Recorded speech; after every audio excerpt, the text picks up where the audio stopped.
জুলাই সনদের আগে প্রধান উপদেষ্টার ভোটের ঘোষণা নির্বাচনকে প্রশ্নবিদ্ধ করেছে।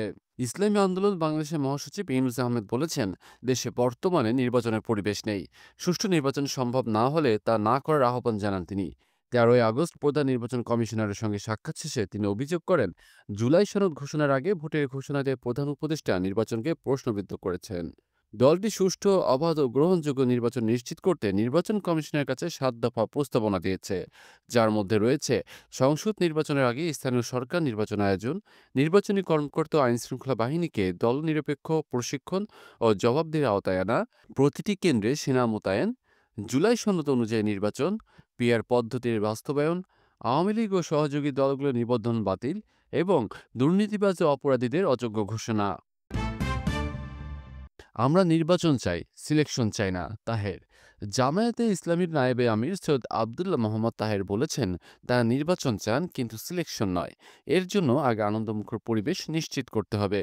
13ই আগস্ট রাজধানীর বিজয়নগরে এক সমাবেশে তিনি বলেন, সরকার ঘোষণাপত্র দেওয়ার পর কেবল একটি দল তো অভিনন্দন জানিয়েছে, অন্যরা কেবল ইতিবাচক বললেও প্রকৃতপক্ষে গ্রহণ করেনি।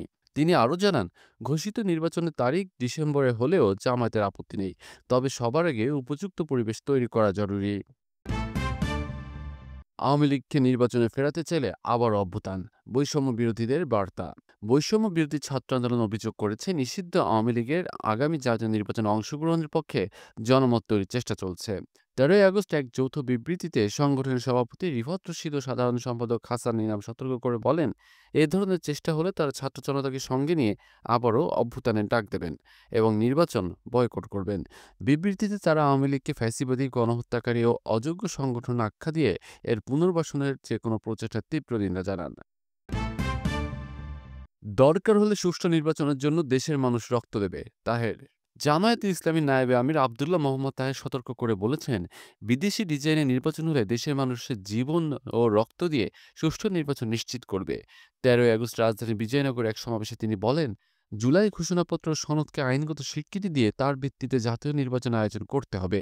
তিনি আরও অভিযোগ করেন, সংস্কার নিয়ে ধোঁয়াশা তৈরি করে কিছু পক্ষ নির্বাচন বানচাল করতে চাইছে। সুষ্ঠু ভোটের গ্যারান্টি না থাকলে নির্বাচন চায় না ইসলামী আন্দোলন।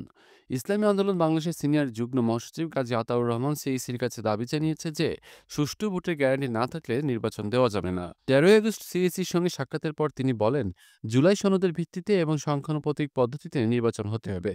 জাতীয় নির্বাচনের আগে স্থানীয় সরকার নির্বাচন আয়োজন করতে হবে এবং কোনো দলকে একতরফা সুযোগ দেওয়া যাবে না। তিনি অভিযোগ করেন, জুলাই সনদ ঘোষণার আগেই নির্বাচনের তারিখ ঘোষণা করে প্রধান উপদেষ্টা সনদকে প্রশ্নবিদ্ধ করেছেন।